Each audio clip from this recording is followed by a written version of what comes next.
Hello everyone, this is King and welcome to my Let's Play of Xenoblade Chronicles 3. This is episode 15. In the previous episode, we noticed that our heroes, as they tried to return home, was met by friendly forces that were not so friendly. So it turns out that they are no longer welcomed in their own home, and we also discovered that the Agnian counterpart had similar experience. In the latter half of the episode, we were handed over to the Agnian parties, as we are now playing as Mio, which is their counterpart of Lance's tank class, which she plays as a evasion tank, where Lance predominantly plays as a block/defense tank. I myself prefer an evasion tank, especially in the Xenoblade 3 setup style, where healing isn't as frequent as it can be in Xenoblade 2, unless there is items and accessories that help in healing or self-healing like they did in the end game of Xenoblade 2, but we are not that far yet, so we don't really know. In this episode, we will be continuing to progress the main story through let's see, it says head for the specified location. We are going to There's no going back to Colony Gamma. For now, let's head elsewhere. And I guess elsewhere is undefined, so this is going to be 160 meters north. In my habit of trying to pull up the map, never ceases to amaze. So maybe east, not north. Alright. I'm pretty excited to play as an invasion tank Mio. Like I said earlier, if you already know, I'm not a really big fan of block tanks. I really do like accuracy builds and invasion builds and also self-healing builds. Those are nice. Crit builds are nice too if it involves recharging arts. I already expressed my favor towards the Xenoblade 1 structure over the Xenoblade 2 structure in terms of I like the time arts versus the auto attack art regen. I just find that a little bit annoying because during the times you want to get to your positionals, that's one auto attack you could have been doing, which you didn't have time to do. So instead of going to your positionals and waiting for your art to recharge, your art is doing nothing but standing still waiting for you to auto attack. In this video, we are before we actually progress through the main story, let's do a few housekeeping items. We are going to look through our Collectopaedia, see if there's anything that we need to turn in, and after that look over all the stats of our Agnian counterparts. This may take more than half of the video in consideration of previous episodes, and in my experience I do tend to take my time, so bear with me as we look through our stats. Let's start with Mio first. Let's see. Mio's accuracy is decent, but her agility is the same as Noah's accuracy, up in the 80s. It's very nice. Either defense is 50%, so this is nice because you can't block either defense. You can't block either attack. So she's set up to where if the opponent is either based, Mio would come out on top. She would either invade it, she would either evade that, or absorb or reduce 50% of that either damage anyways.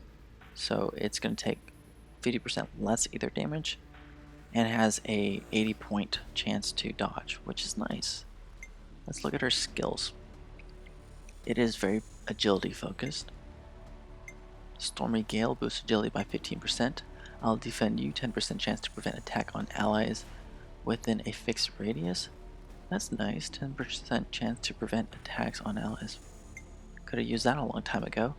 Split second counter deals 125% of attack damage when you invade an attack.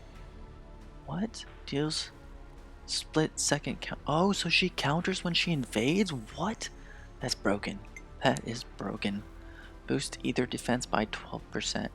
That's why she has such a high either defense. It's up in the 50s. It's ridiculous. Crazy high. Okay. Boost agility by 20%. I have to say that is the best equipment for Mio at this current time. I couldn't have asked for a better accessory slot to give her.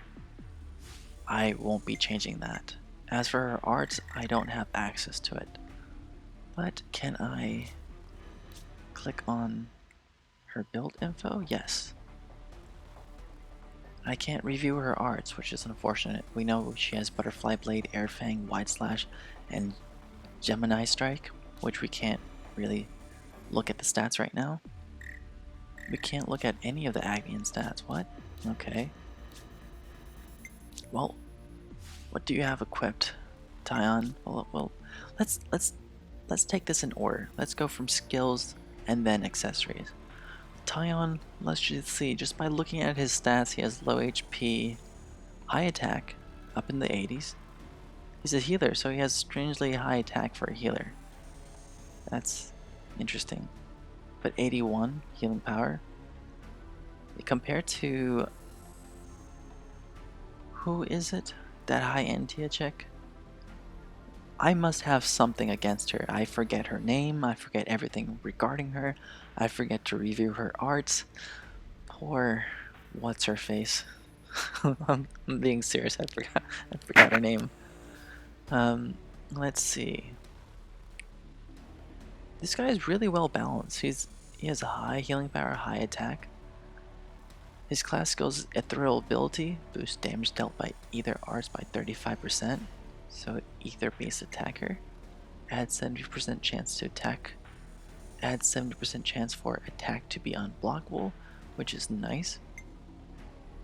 Extends duration timer of debuffs applied to enemies by 35%. Does this account for all debuffs? Like, for example, I don't know her name. It's the Kevis healer, the high Entia healer. There's Noah, Lance,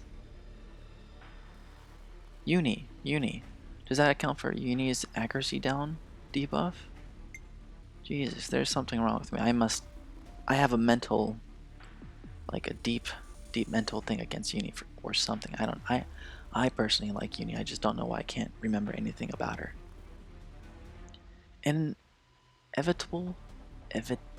Evitability? Wow, that's a tongue twister. 7% chance to evade enemy's attack. Evade? You have a decent... No, your agility is piss poor. I don't know why you have this. This sounds like a stupid ability. 7% chance to evade enemy's attack. Is it 7% chance overall? I mean, that's not bad. 10% chance. It does happen, but it doesn't happen often. Okay. Boost healing by 25%. Can I change? I can. So we can give him something else. Let's see, there we go. 85. Circuit of Wisdom. I'll give that to Tyon. I can't look at his skills, so I don't really know what will be most beneficial for him, but as of this moment, an additional 5% to his healing can't be worse than what it is better than what he has currently on right now anyways. Boost damage dealt when attacking launched enemies by 50%. We are for sure going to remove that, but let's look at her skills first. Just by looking at her stats, she has high HP for an attacker, which is weird. Yeah. Your HP is abnormally high for an attacker. You have 129 attack. What in the world? Noah's attack is 108 or 111, somewhere around that. This girl has an additional 20 average attack, higher than Noah. What is going on? Dexterity is not too bad. It's a bit on the lower end for a attacker. I would like her to have maybe a Van Brandt's or whatever, the gauntlets that provide accuracy over her current setup. Agility is piss poor as well, and that's normal. She's not meant to be taking damage. Physical defense is everything else is just pretty sad. Critical rate 10% chance could be better. But again, I'd rather focus on her dexterity. 55 should be maybe in the 70s or 80s range. From what we see, even with 80% accuracy on Noah, we still miss sometimes, but we don't miss as often. When we were fighting the Ouroboros counterpart, I believe it's called, what is it called? It was called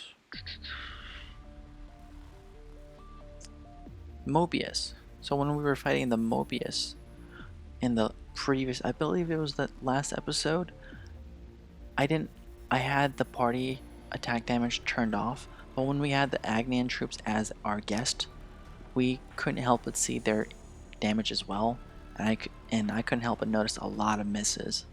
So there was misses flying across the board left and right, and I believe that was probably her. What's her name? Senna? Okay. So we have Senna, Tyon, and Mio. Alright. Let's pull this up. Her accessories. I would like to give her something with accuracy in it. Or dexterity.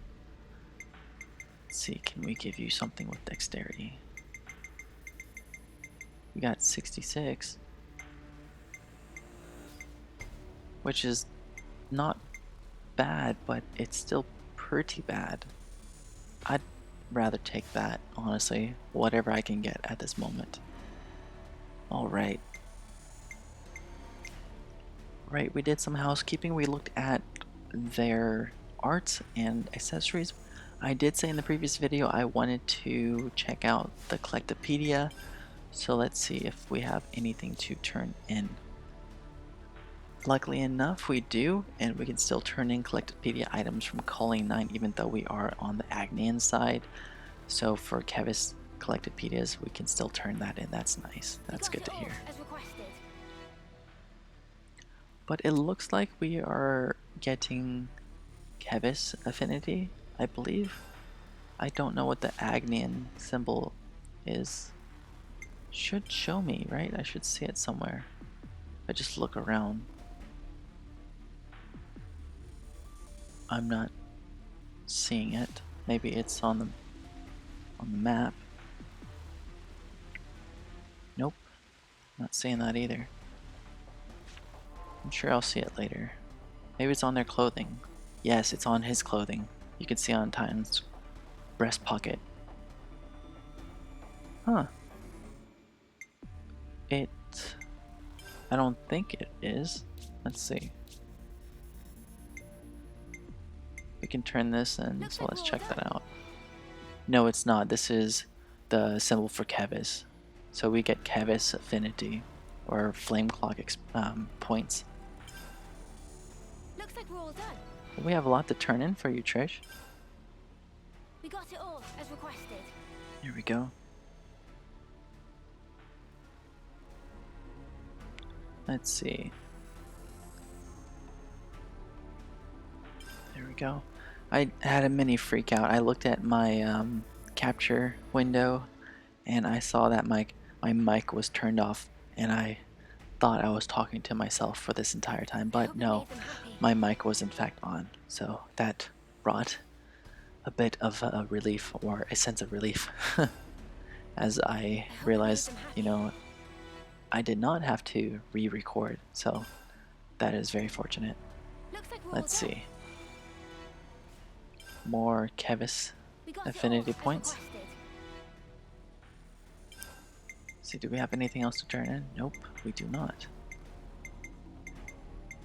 Missing everything just by one item. It's not too bad. If we use not pawn coin, what do we only use the silver ones? No, I don't want to use the silver ones. It's still very rare.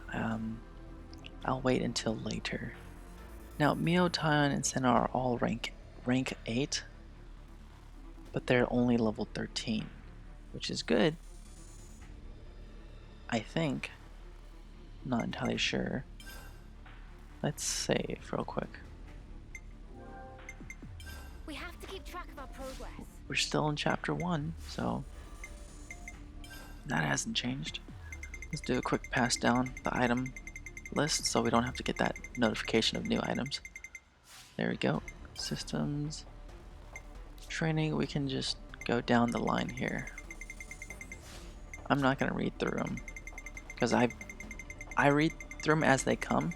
I know there are some that don't pop up as we play, but if we get lost, we can always just backtrack and look at it. Let's see. Can we have to keep track of our progress. change clothing? I honestly don't think we can change clothing until way later into the game. So we'll just continue with the story. Alright, let's venture forward.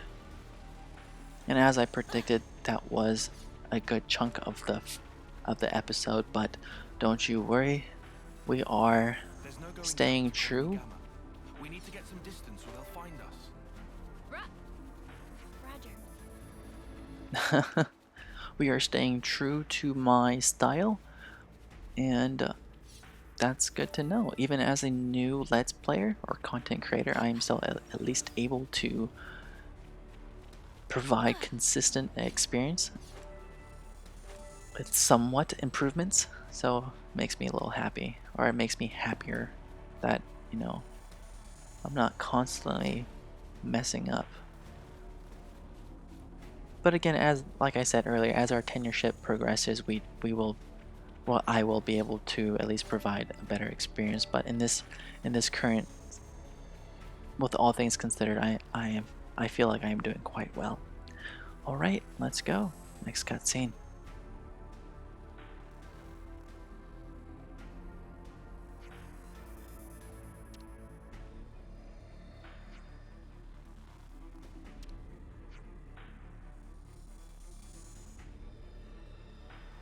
Oh, I completely forgot this was not a commentary cutscene, and I was reading to myself and caught myself just in time, so lucky me.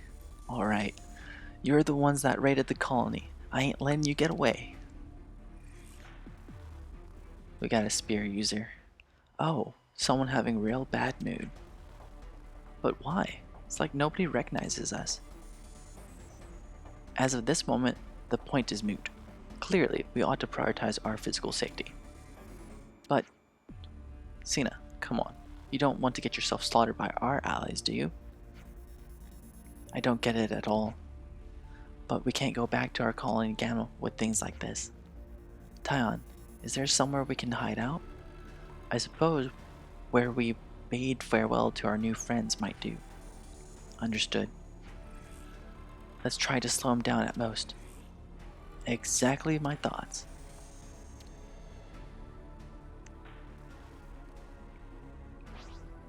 Alright. Let's see how this goes. We have aggro. Accumulating aggro will draw an enemy's attention towards you. Using strong attacks and healing arts will accumulate a lot of aggro, so keep that in mind. So using strong attacks and healing arts. Okay, yeah. That's consistent with Xenoblade 2. If an ally is under attack and at risk of becoming incapacitated, a good tactic is to accumulate aggro towards yourself so they can continue fighting. Right. Targeting lines. To show you which of your characters are being attacked by enemies, a red or blue thread will connect the enemies and the characters they are attacking. The targeting line. Wow, they waited until this point of the game to explain that? Thank you. But likely enough, everyone should know if anyone saw the pre-release of Xenoblade 3 when they show you the director's cut or the direct release, they did explain that. When the character is an attacker or healer, the line is red. Unlike defenders, defense isn't their strong suit, so it's your cue to be careful. A blue line indicates the enemy is targeting is a defender.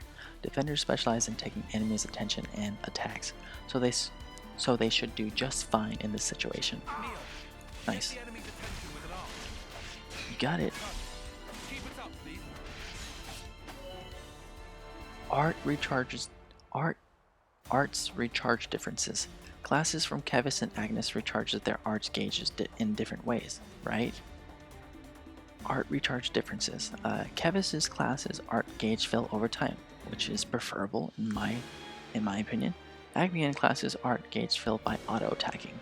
Noah's team belonged to Kevis and Mio's belongs to Agnes. For Agnian classes, canceling auto attacks into arts will boost their recharge quicker. Oh, really? Oh really? Use this to your... Okay. That's what I thought. I was over here playing a Kev's class, auto-attacking, expecting some additional benefits. It's for the Agnians that see these benefits, which is fine by me. I've played my entire playthrough to this very point based on auto animation canceling. I've done it quite well, so that should be no problem.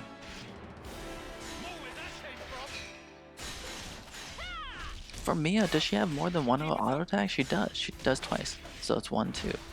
Is it 2, 2? 1, 2. Yep, it's definitely 2, 2. So can I do for the first swing, or do I have to wait till the second? No, I can do it during the first swing. 1, 2. So it doesn't matter. I can just swing. Interesting.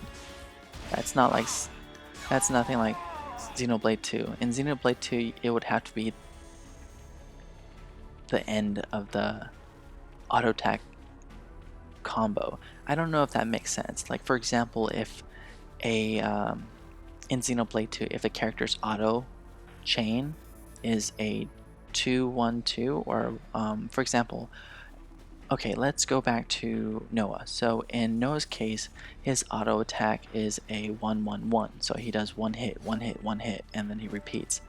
But in certain cases, you'll see, in like for example, Mio's, where her auto attack is a 2. I believe it's a 2, 1, 2. I didn't see the rest of it, but I know at least her first auto is a 2. So in this case, in Xenoblade 2, you would have to wait until she does her second auto in her first auto chain, right? So it'll be, if it's a 2, 1, 2, you'll have to wait till she hits on the first auto. You will have to wait until she does her second swing before you animation cancel for it to actually occur, right? But in this case, it's just as long as she hits like that. Or it may be the fact that she's just hitting too fast or so fast that it doesn't really matter. So 1, 2, cancel like that. But as we see, we can just cancel with the first auto. Wait, 1. But it's more beneficial to let her do her second auto because it also recharges your arts. Okay, I see. So we'll do the 1, 2, and there we go. We'll have 1, 2 evade. She has 1, 2. 1, 2. 1, 2. Okay, I guess she doesn't have a auto combo. It's just a 1, 2, 1, 2, 1, 2. Interesting. That's nothing. It's similar to Xenoblade 2, but it's not at the same time. That's interesting. So each swing counts for a auto.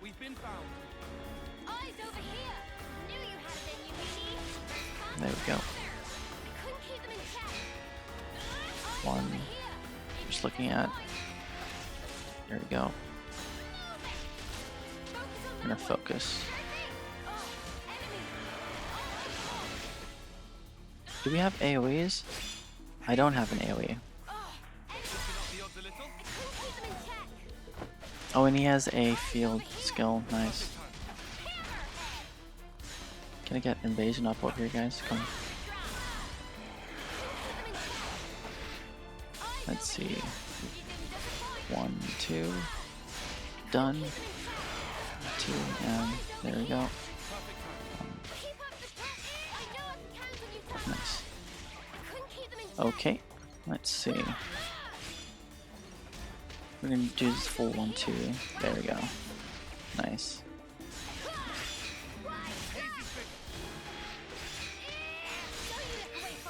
There we go.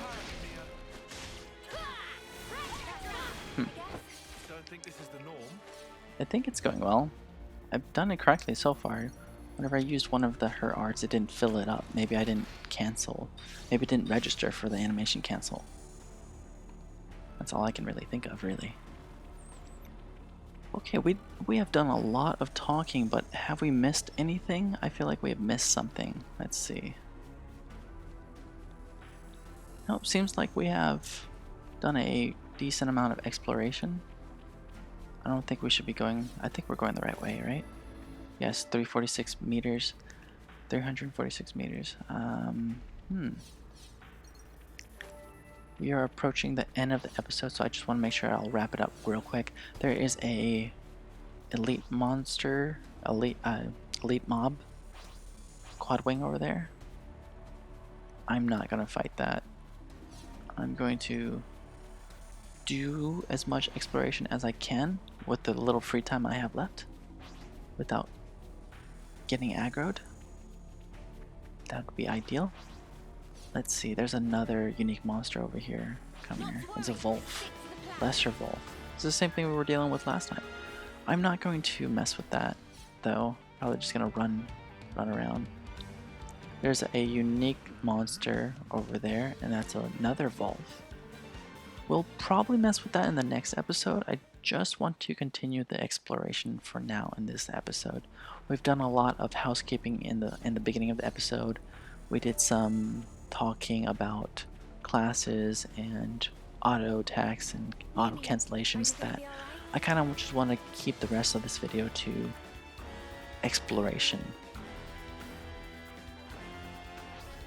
And I would like to check the map, but we keep getting aggroed, so the map keeps disappearing, which is frustrating. And I did see the, Shall we deal with this? I believe it's the Agnian corpse that we passed earlier. I will send them off in just a moment once I get the aggro off, which is not happening anytime soon. Well, let's just start. There's no point.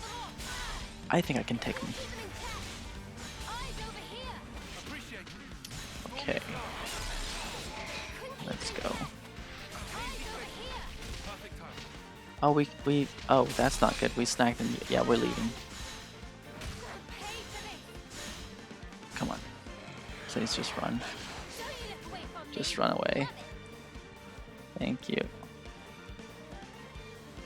I didn't know I attracted a Yun. You know what? I think I can kill that one at least. Here. Senna does so much damage. I mean, I don't know if you noticed that or not, but Senna is just the GOAT. She's so strong.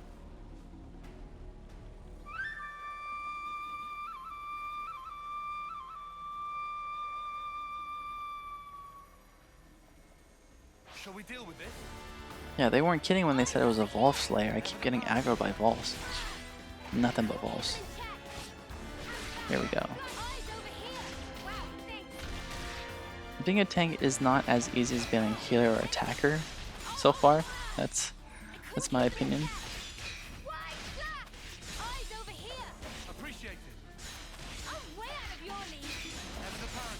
But there's definitely a lot of misses, which is nice. Tyon is coming in clutch with his field skills.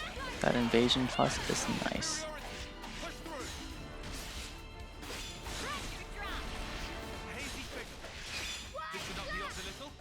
So the wide slash evade doesn't fill up my specials, which is a little bit unfortunate. Okay, in the next episode we're probably gonna fight a bunch of unique monsters, elite monsters, and everything, but I do want to get this chest. I don't think I can though. Well, let's clear this mob and then end the video once we're done. It's unfortunate though because I don't think we have any AoE skills. Here we go, let's focus on that.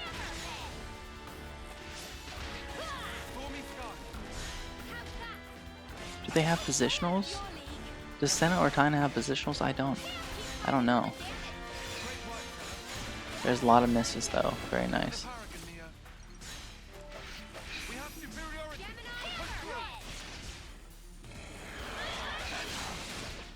That does do a lot of damage. It's definitely something I need to get used to. I don't think I'm playing Mio to the best of her potential, but we will figure that out in the next episode. Okay guys, in the next episode we are going to continue pursuing the main story objective But before we do that, we are definitely going to go on a murder spree and kill all the elite monsters we see and that one unique monster if possible. And we'll grab that, snag that chest, and maybe collect anything else that we are missing. I was wanting to pull up the map. At least I don't see. We'll go on a killing spree. We'll do a little bit more exploring, and then we'll continue the main story quest. Alright guys, I'll see you guys in the next episode. Take care.